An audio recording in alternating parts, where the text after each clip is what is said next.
Money heist यानी चोरी पर बनी एक मशहूर वेब सीरीज आपने ज़रूर देखी होगी।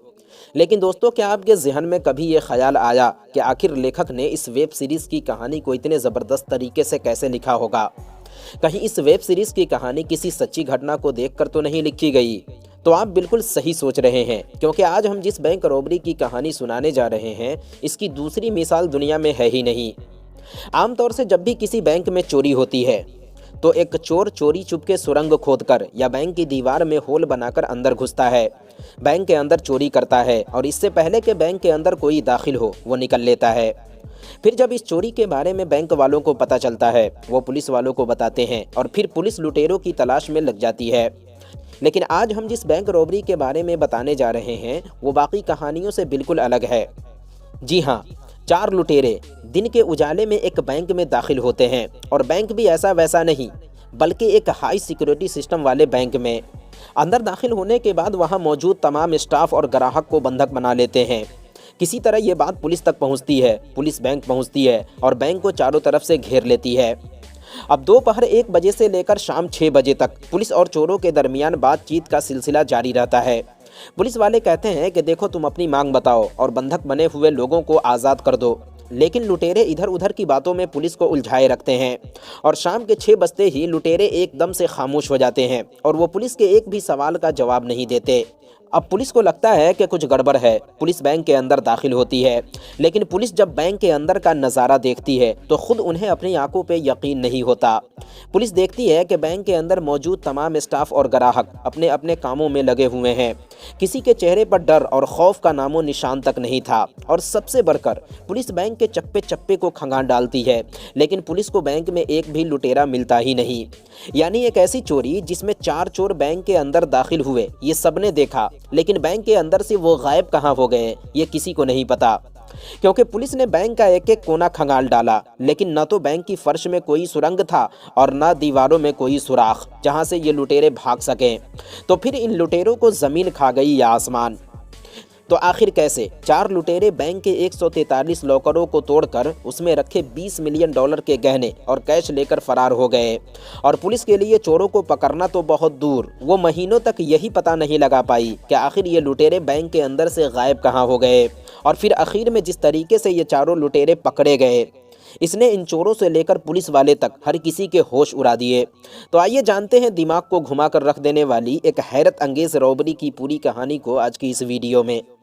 बात आज से 18 साल पुरानी यानी 13 जनवरी 2006 की है। कहानी की सरजमीन है अर्जेंटीना। अर्जेंटीना की राजधानी जिसका नाम है ब्यूनस आयरस। अर्जेंटीना के इसी ब्यूनस शहर में एक बैंक हुआ करता था जिसका नाम था बैंको रियो बैंक। बैंको रियो बैंक एक ऐसे इलाके में था जिसके इर्द गिर्द रहने वाले लोग काफ़ी अमीर और रईस थे।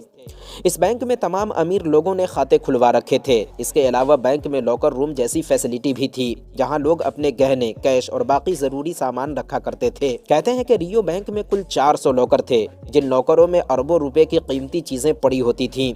और यहाँ के लॉकर का हाल ये था कि इस बैंक में लॉकर लेने के लिए लोग लाइन में लगे रहते थे कि बैंक का कोई लॉकर खाली हो तो हम भी अपनी कीमती चीज़ें लॉकर रूम में जमा कराएं। कुल मिलाकर रियो बैंक शहर के अमीर लोगों का बैंक था।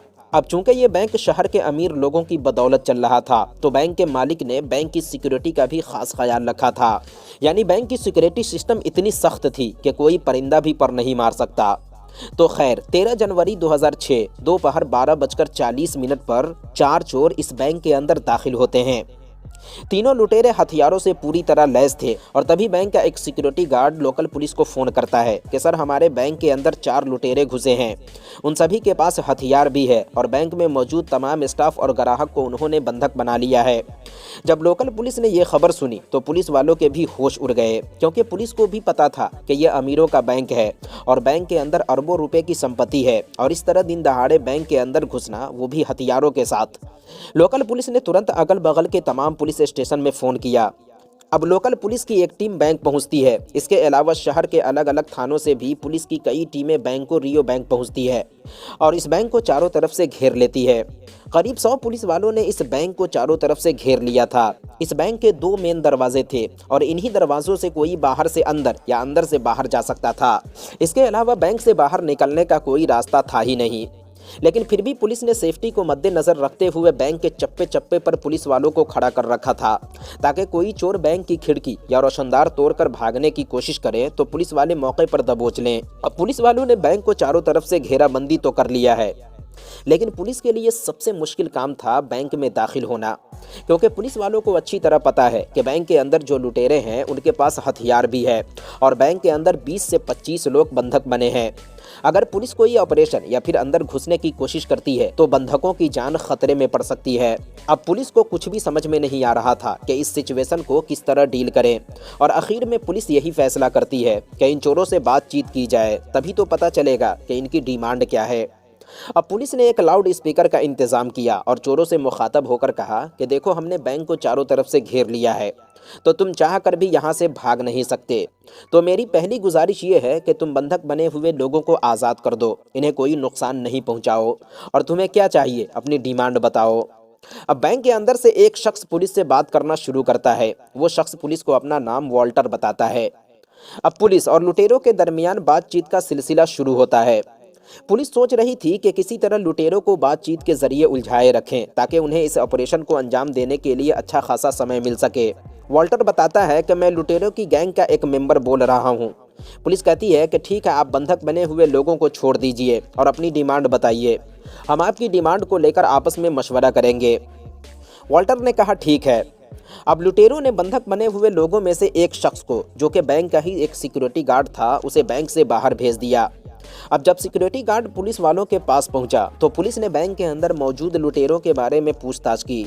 सिक्योरिटी गार्ड ने बताया कि वो 4 लोग हैं और सभी हथियारों से लैस हैं, लेकिन उन्होंने किसी को कोई नुकसान नहीं पहुंचाया। अब पुलिस वालों को भी यकीन हो गया कि चूंकि इन लुटेरों के पास हथियार है तो कोई भी जल्दबाजी बंधक बने लोगों की जान खतरे में डाल सकती है, इसीलिए बड़ी होशियारी और चतुराई के साथ इस ऑपरेशन को अंजाम देना होगा।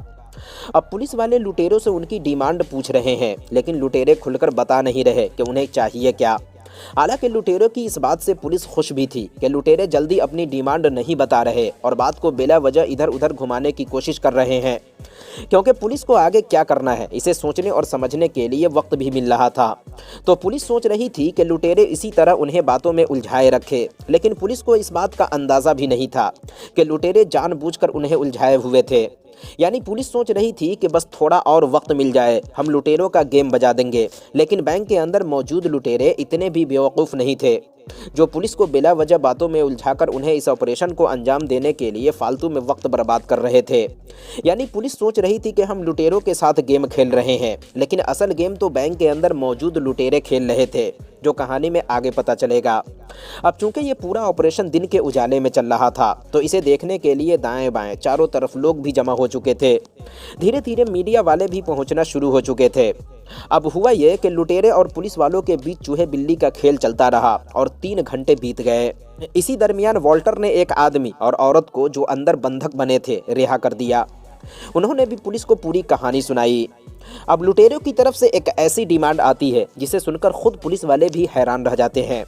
लुटेरे कहते हैं कि देखिए, काफ़ी देर से बातचीत चल रही है और वैसे भी लंच टाइम हो चुका है, सभी को भूख भी लगी है, तो आप बैंक के अंदर पिज़्ज़ा भिजवा दीजिए। अब लुटेरों की इस डिमांड पर पुलिस को हंसी भी आ गई कि यार, ये लोग बैंक लूटने के लिए आए हैं या पिज़्ज़ा खाने के लिए। लेकिन बैंक के अंदर लुटेरों के अलावा भी लोग थे। पुलिस को लुटेरों की बात माननी पड़ी, क्योंकि उनके पास कोई ऑप्शन था भी नहीं। पुलिस ने सोचा चलो पिज़्ज़ा खाने के बहाने कुछ और वक्त मिल जाएगा। खैर, लुटेरों ने जितने पिज़्ज़े का ऑर्डर किया था पुलिस ने बैंक के अंदर भिजवा दिए। अब बैंक के अंदर बंधक बने हुए लोग भी पिज़्ज़े खा रहे हैं और लुटेरे भी, और इसी दौरान 1 घंटा और गुजर जाता है। अब शाम होने वाली है। पुलिस वाले कहते हैं कि देखो, काफ़ी वक्त बीत चुका है, तुम लोगों ने पिज़्ज़ा भी खा लिया, अब आते हैं मुद्दे पर, तो बताओ तुम्हारी डिमांड क्या है। लेकिन अंदर से कोई जवाब ही नहीं आता। पुलिस वाले दोबारा पूछते हैं कि देखो, वक्त बर्बाद करने से कोई फ़ायदा नहीं, फटाफट अपनी डिमांड बताओ। लेकिन अंदर से कोई रिप्लाई नहीं। अब पुलिस वाले सोचते हैं कि अचानक से इन लोगों को हो क्या गया जो कुछ बोल ही नहीं रहे। अब पुलिस वाले थोड़े परेशान हुए कि नहीं, इतनी खामोशी ठीक नहीं लग रही, कुछ गड़बड़ है।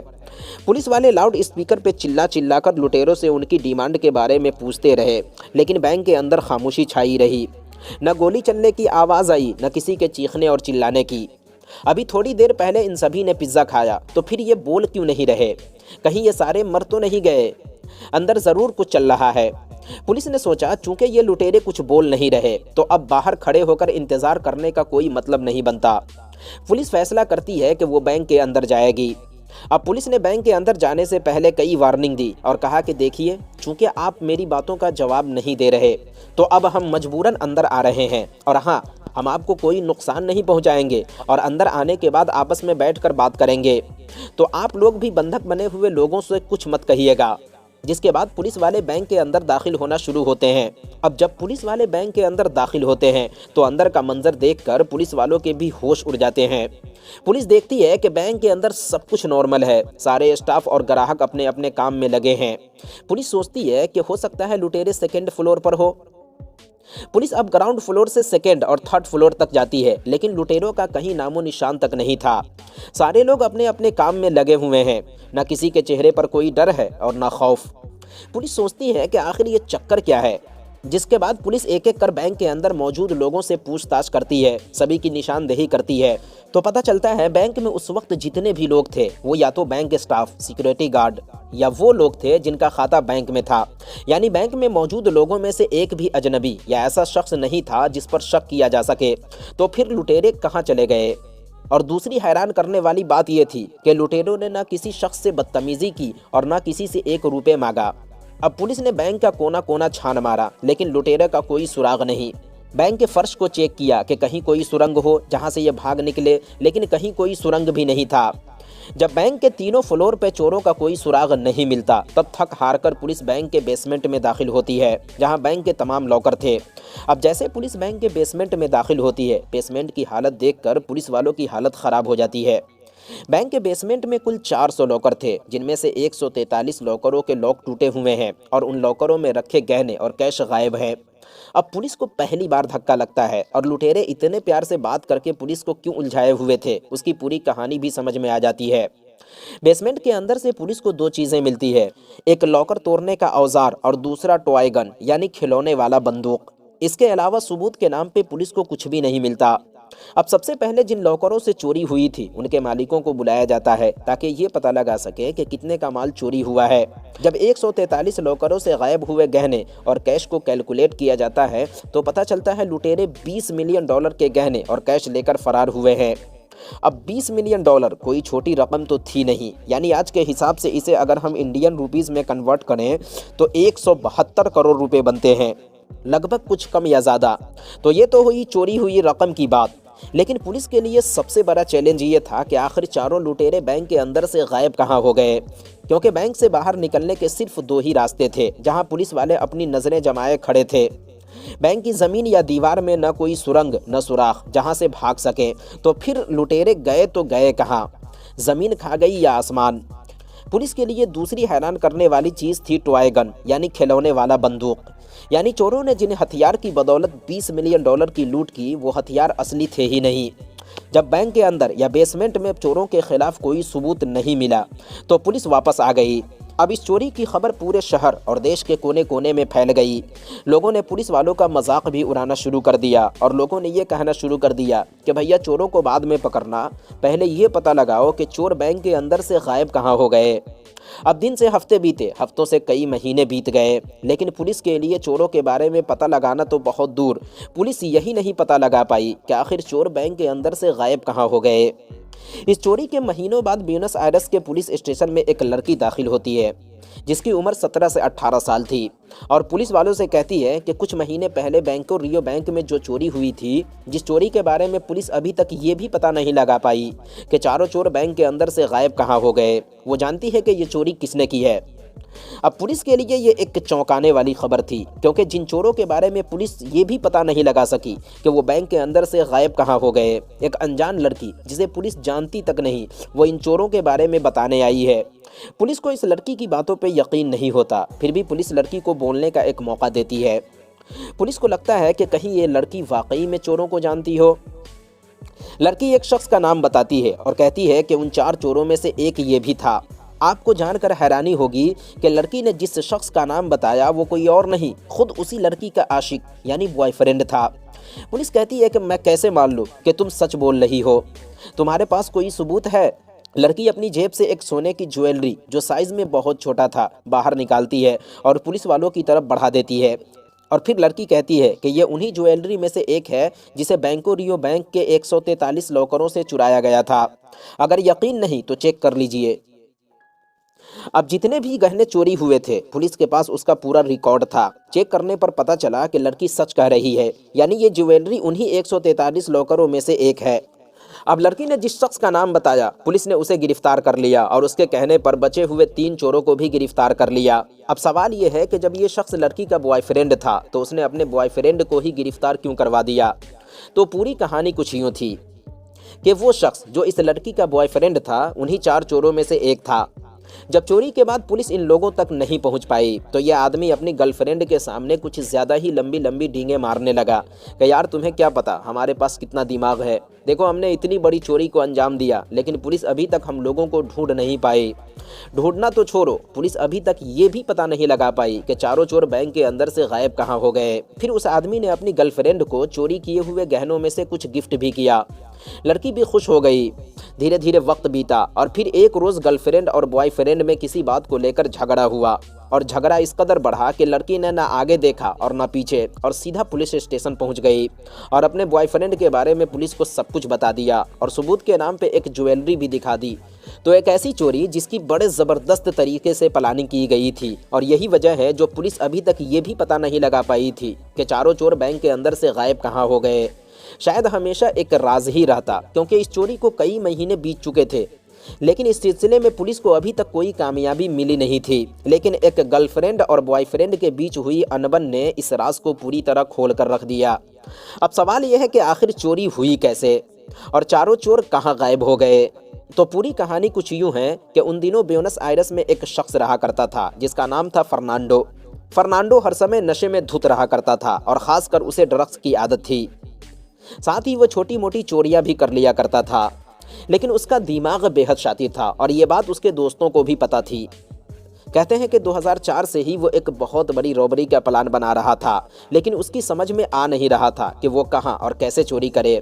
और इसकी वजह ये थी कि वो एक परफेक्ट चोरी करना चाहता था, यानी एक ऐसी चोरी जिस चोरी के बाद पुलिस को कोई सबूत ही ना मिले। फर्नांडो का एक दोस्त हुआ करता था जिसका नाम था सेबेस्टियान।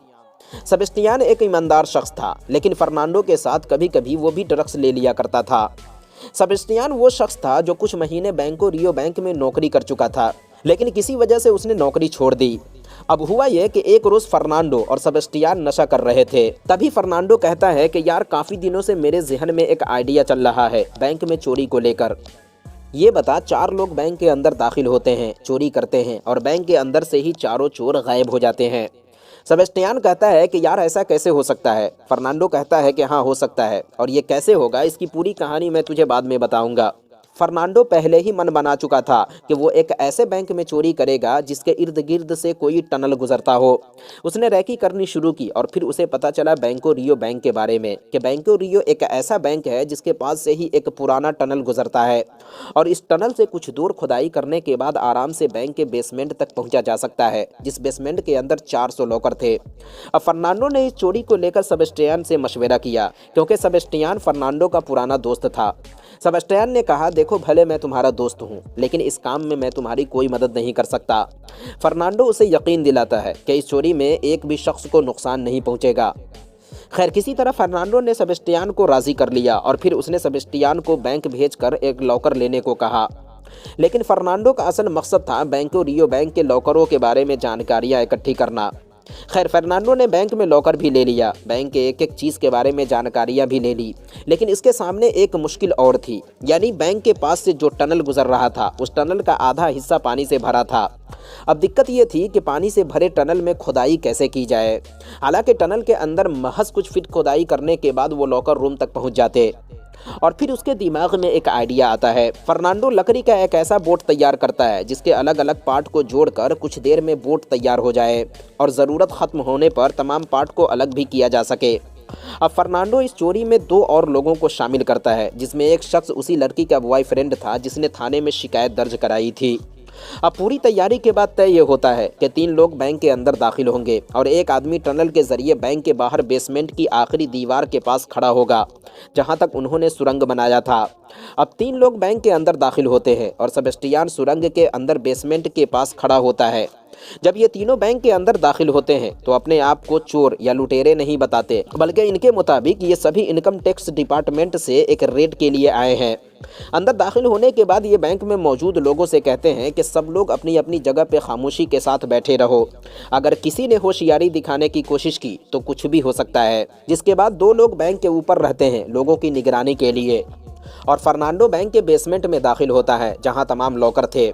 अब 2 लोग जो बैंक के अंदर थे लोगों की निगरानी के लिए, उन्होंने जानबूझकर एक सिक्योरिटी गार्ड को मौका दिया कि वो पुलिस को खबर करे और जब पुलिस बैंक पहुंचती है तो ये दोनों जानबूझकर पुलिस को इधर उधर की बातों में उलझाए रखते हैं। थोड़ी थोड़ी देर पर बंधक बने हुए लोगों में से 1-2 को रिलीज भी करते रहते हैं ताकि पुलिस को लगे कि खतरे की कोई बात नहीं है। इसके अलावा पिज्जे भी मंगाकर खा रहे थे। तो कुल मिलाकर पुलिस सोच रही थी कि लुटेरे बड़े बेवकूफ़ हैं जो बिला वजह वक्त बर्बाद करके पुलिस को किसी भी तरह के ऑपरेशन के लिए अच्छा खासा वक्त दे रहे हैं, जबकि असल बेवकूफ़ बैग के अंदर मौजूद लुटेरे पुलिस वालों को बना रहे थे। यानी पूरा प्लान ये था कि 2 लोग पुलिस वालों को बातों में उलझाए रखेंगे और फर्नांडो बेसमेंट के अंदर दाखिल होकर लॉकरों को तोड़ेगा और सेबेस्टियन लकड़ी का बोट लेकर बेसमेंट की बाहरी दीवार में आखिरी होल बनाएगा और फिर टनल के रास्ते ये सभी बाहर निकल जाएंगे। तो प्लान के मुताबिक फर्नांडो 143 लॉकरों को तोड़कर उसमें रखे तमाम गहने और कैश बाहर निकालता है। उधर सेबेस्टियन आखिरी होल बनाने के बाद लॉकर रूम में दाखिल होता है। फिर ये सभी तमाम गहने और कैश होल के जरिए बोट में रखते हैं। फिर एक एक कर ये सभी बोट में उतरते हैं और बेसमेंट में दाखिल होने के लिए उन्होंने जो होल बनाया था, जाते समय उस होल को इतनी सफाई के साथ बंद करते हैं कि कोई भी शख्स सरसरी निगाह से देखने के बाद समझ ही न पाए कि यहाँ कोई होल भी था। खैर ये सभी टनल के मुहाने पर पहुँचते हैं जहाँ इनकी गाड़ी खड़ी थी। बोट को अलग अलग पार्ट में करके अपनी गाड़ी में रखते हैं और वहाँ से निकल जाते हैं। और जब पुलिस बैंक में दाखिल होती है तो पता ही नहीं चलता कि बैंक के अंदर से चोर गायब कहाँ हो गए। और सबसे कमाल की बात यह थी कि जब पुलिस को बैंक के अंदर लुटेरे नहीं मिलते तो पुलिस थक हार कर वापस लौट जाती है और शाम को देश के तमाम न्यूज़ चैनल पर इसी चोरी की खबर चल रही थी और चारों लुटेरे अपने घर पे बैठकर बड़े मज़े से इस रॉबरी की खबर सुन रहे थे जिसे उन्होंने थोड़ी देर पहले अंजाम दिया था।